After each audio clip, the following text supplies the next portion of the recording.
Hello दोस्तों, मैं प्रभात आपका स्वागत करता हूं आपके अपने यूट्यूब चैनल पे।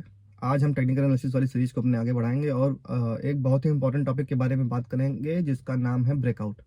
ठीक है, तो बहुत ही इंपॉर्टेंट टॉपिक है ये और इसको बहुत ध्यान से समझिएगा क्योंकि ये ना बड़ा मतलब एक तरीके से जैसे हम कोई ट्रेड लेते हैं। ठीक है, तो जब ट्रेड लेते हैं तो हमें कंफर्म नहीं होता है कि हम सही ले रहे हैं या गलत ले रहे हैं ना। कोई तो हो जो बताए कि हाँ भाई तुमने ये ट्रेड सही लिया है, कोई तो हो जो बताए कि नहीं तुमने ये ट्रेड गलत लिया है।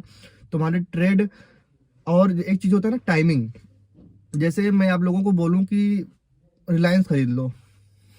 ठीक है, अब आपने रिलायंस खरीद लिया और रिलायंस 2 साल तक खड़ा रहा वहां पे जहां पे आपने खरीदा, तो फायदा क्या है लेने का। ठीक है, 2 साल तक आपका पैसा वेस्ट हो गया। अगर आप ब्रेकआउट को नहीं समझते हैं तो आपके साथ 80% केस में ऐसा होता होगा कि आपने कोई स्टॉक लिया, वो खड़ा हो गया। ठीक है, और आपके सामने सारे स्टॉक ऊपर जा रहे हैं।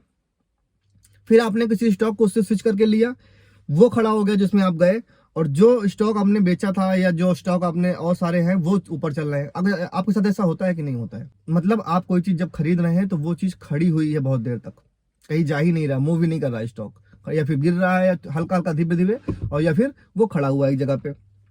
आपके साथ ये प्रॉब्लम आई कि नहीं आई? अगर आपके सामने ये प्रॉब्लम आई है, इसका मतलब आप ब्रेकआउट को नहीं समझते हैं। ब्रेकआउट को समझिए, बहुत जरूरी कॉन्सेप्ट है। अगर आप ब्रेकआउट को समझते हैं तो आप स्टॉक के अंदर बिल्कुल सही समय पे एंट्री करेंगे जब वो स्टॉक मूव करने वाला होगा किसी भी डायरेक्शन में, ऊपर या नीचे। यानी जब प्रॉफिट बनता है उस टाइम पे, जब प्रॉफिट बनेगा उस टाइम या स्टॉक किसी ऊपर या नीचे मूव करेगा, उस टाइम पे आना सबसे ज्यादा बेनिफिशियल होता है। उसके न तो बहुत पहले आना बेनिफिशियल होता है और ना तो बहुत बाद में आना बेनिफिशियल होता है। ठीक है, तो इस सब के लिए हमें क्या करना पड़ेगा? ब्रेकआउट को समझना पड़ेगा। तो ब्रेकआउट क्या होता है? ब्रेकआउट होता है अगर प्राइस किसी रेंज में बहुत दिनों तक खड़ा है और वहां से किसी भी डायरेक्शन में वो उस रेंज को तोड़ता है। जैसे मैं आपको सामने एक चार्ट लगा रहा हूं निफ्टी का, इसके अंदर देखिए ये प्राइस बहुत दिनों से एक जगह पे खड़ा हुआ है और ये अचानक से एक दिन क्या करता है, उस प्राइस रेंज को तोड़ देता है और अगले दिन भी वहां पे सस्टेन कर जाता है, नीचे नहीं आता है। तो क्या हो गया? ये ब्रेकआउट हो गया। आपको यहां पे बाई करना है और फिर देखिए इसके बाद कितनी बढ़िया चाल आती है। आप देखिए, खुद ही देख लीजिए, आप किसी भी चार्ट में जाके लगा लीजिए, जब ब्रेकआउट आता है ब्रेकआउट के बाद कितनी बढ़िया चाल आती है, आप जाके देखिए। तो आप जो रेस्ट पीरियड था, वेटिंग पीरियड था, उस वेटिंग पीरियड में आपको एंट्री नहीं करनी है। आप उस वेटिंग पीरियड में वेट नहीं किए हैं। ठीक है, बस क्या किए हैं, जैसे ही वो ब्रेकिंग पीरियड टूटा है आप आके वहां पे एंट्री कर लिए हैं और आप पूरा मजा ले लिए हैं। उस एंट्री पॉइंट जहां पे वो ब्रेकआउट दे रहा था वहां पे आपने एंट्री किया और पूरी राइड एंजॉय किया आपने। आप उस जो वेटिंग पीरियड था वहां पे नहीं आए। तो ये तो कितनी अच्छी बात हो गई आपके लिए। ठीक है, तो ये चीज समझिए कि ब्रेकआउट या ब्रेकडाउन दोनों टर्म होते हैं। ब्रेकडाउन होता है जब स्टॉक उस रेंज से नीचे नीचे की तरफ ब्रेक करे, और ब्रेकआउट होता है जब उस रेंज से ऊपर की तरफ ब्रेक करे। तो ये बहुत ही इंपॉर्टेंट कॉन्सेप्ट है और अगर आप इस लोग को अच्छे से समझ जाएंगे इस चीज को और इसको सही से अप्लाई करेंगे ना, तो आपकी जो कंपाउंडिंग रेट है, जो आपका पैसा है, पोर्टफोलियो है, उसका जो कंपाउंडिंग रेट है वो बहुत तेजी से इंक्रीज कर जाएगा, क्योंकि आपका पैसा वेट नहीं कर रहा है फिर। क्योंकि आपका पैसा अगर वेट, मान लीजिए आपने 1 लाख रुपए का कोई स्टॉक ले लिया, वो 2 साल खड़ा रहा। ठीक है, 1 लाख पे ही खड़ा रहा, नीचे भी नहीं गया। ठीक है, तो मान लीजिए आपका फिर 2 साल, अब पता है वो पैसा अगर किसी परफॉर्मिंग स्टॉक में लगाते तो हो सकता था वो पैसा अभी तक 2 लाख हो गया होता, 1.5 लाख हो गया होता, 1,30,000 हो गया होता। कुछ तो रिटर्न आता 2 साल में। लेकिन आपने किसी बैठे हुए, कंपनी कितनी भी अच्छी हो, रेस्ट तो करती है, चाहे रिलायंस हो, चाहे HDFC बैंक हो, TCS हो, रेस्ट पीरियड तो सबका आता है। तो आप रेस्ट पीरियड में कितनी भी अच्छी कंपनी लेके बैठे रहो, क्या कर लोगे? कोई फायदा नहीं है। बिल्कुल आप एकदम नल बटे वाइड रहोगे। ठीक है, कुछ नहीं मिलेगा आपको। और वो पैसा किसी और स्टॉक में लगाते, परफॉर्मिंग स्टॉक में, तो वो पैसा आपका 1.5 गुना 2 गुना कर देता, क्योंकि ब्रेकआउट स्टॉक था। तो जैसे ही ब्रेकआउट कोई स्टॉक दे, हमको वहां पे लेना है। ठीक है, हमें इस पॉइंट रेंज पे देखना है। आप चार्ट में देख लीजिए, इस पॉइंट रेंज पे आपको खरीदना है, या उस अगर नीचे की तरफ ब्रेकआउट दे तो आपको बेचना है।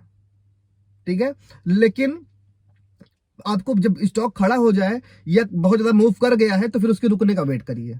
जैसे स्टॉक कभी कभी क्या होता है ना, 100 रुपए से निकला और 125 रुपए आ गया, फिर आपको न्यूज में आता है। देखो, ब्रेकआउट के जस्ट टाइम पे न्यूज में नहीं बनती है, न्यूज नहीं आती है। ब्रेकआउट दे देता है, कुछ मूव हो जाता है ऊपर की तरफ, जब वो ब्रेकआउट थोड़ा बहुत काफी आगे निकल जाता है स्टॉक, तो उसके बाद न्यूज आना शुरू होती है अच्छी अच्छी। तो फिर आपको पता चलता है कि यार ये स्टॉक तो भाग गया यार, फिर आप लेते हो। अभी जो लोग फंसे हैं 2-3 महीने से मार्केट के अंदर, कैसे फंसे हैं? ये लोग एकदम तेजी देख करके आए थे, तेजी तेजी तेजी, हर तरफ तेजी। ये लोग देख करके आए आए और 3 महीने फंस गए स्टॉक के अंदर, और हम लोग 3 महीने बाहर थे जब तक कंडीशन थी। मार्केट से ही बाहर थे, मतलब जो हमारी लॉन्ग टर्म थी वो तो पड़ी थी, लेकिन जो जैसे शॉर्ट टर्म पोजीशंस होती है फ्यूचर वगैरह की, वो तो हम लोगों ने काट दी थी, बैठे थे। और हम लोग फिर अब एंट्री ले रहे हैं मार्केट के अंदर, जब मार्केट ऊपर की तरफ जाना शुरू कर रहा है, स्टॉक्स ब्रेकआउट दे रहे हैं। तो वेटिंग पीरियड में क्यों मार्केट के अंदर रहना अपने पोजीशन के साथ? तो वेटिंग पीरियड में आप अपने को बाहर रखिए। और जो नए लोग होते हैं वो इसी वेटिंग पीरियड में आके फंस जाते हैं और बोर हो जाते हैं। प्राइस गिर जाना उतना दुखदाई नहीं होता है। जैसे IRCTC का प्राइस गिरा था, आपको याद है, 5,000 रुपए से लगभग 2,500 3,000 हो गया था। वो गिरना दुखदाई नहीं था अगर अगले दिन से वो वापस ऊपर जाना शुरू कर देता तो।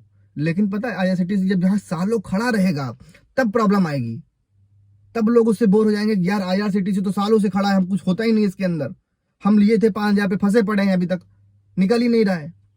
और बाकी स्टॉक वाले जो है 10-10 गुना हो गए, 5-5 गुना हो गए। तो ये बड़ा पेनफुल पीरियड होता है इन्वेस्टर्स के लिए, और इन्वेस्टर यहाँ पे बहुत बड़ी गलती कर देते हैं। इसीलिए आपको ब्रेकआउट का बहुत भयंकर ध्यान रखना है, ठीक है ना। ब्रेकआउट स्टॉक लेना, जैसे ही ब्रेकआउट करे आपको उसको ले लेना है, कंफर्मेशन देते ही नीचे का उसी रेंज के बीच का स्टॉप लॉस लगा दीजिए, एकदम नीचे का भी नहीं, उसी रेंज के बीच का स्टॉप, जो रेंज पिछला बना हुआ था जिससे ब्रेकआउट दिया है, उसके बीच वाला पॉइंट निकाल लीजिए, वहां का स्टॉप लॉस लगा दीजिए। अगर उस रेंज में वापस घूमता है इसका मतलब ब्रेकआउट गलत था, हमें नहीं रहना उस ब्रेकआउट में, हम बाहर हो गए। छोटा सा स्टॉप लॉस, बड़ा सा प्रॉफिट। कई सारी कंपनियां हैं, अभी मैं उंगली पे गिनवा सकता हूं, लेकिन आपको जाके मेहनत करिए, ढूंढिए, अच्छी अच्छी कंपनियां हैं। यहाँ पे मैं नाम नहीं लूंगा स्टॉक के, ठीक है। आप उन स्टॉक को जाके देखिए, उनके अंदर भयंकर वाला ब्रेकआउट आ रहा है, monthly breakout, weekly breakout, daily time frame पे ब्रेकआउट्स आ रहे हैं बड़े बड़े, ठीक है। तो आप इस चीज को ध्यान दीजिए और समझिए, ये बहुत इंपॉर्टेंट कॉन्सेप्ट है। अगर आपको ये कॉन्सेप्ट पसंद आया तो अब मेक श्योर आप वीडियो को लाइक करिए, चैनल को सब्सक्राइब करिए, ताकि मुझे मोटिवेशन मिले और मैं और नए वीडियो बनाऊं, ठीक है। तो ये आपको जरूर से जरूर करना है, फ्री का होता है, कुछ भी आपको देना देना नहीं है, लेकिन ये करना है ताकि मुझे मोटिवेशन मिले और मैं इस टाइप के कंटेंट और ज्यादा लेकर के आऊं, और आप सीखिए, लर्निंग करिए और आगे बढ़िए, ठीक है। तो मैं अभी के लिए चलता हूं, जय हिंद, बाय।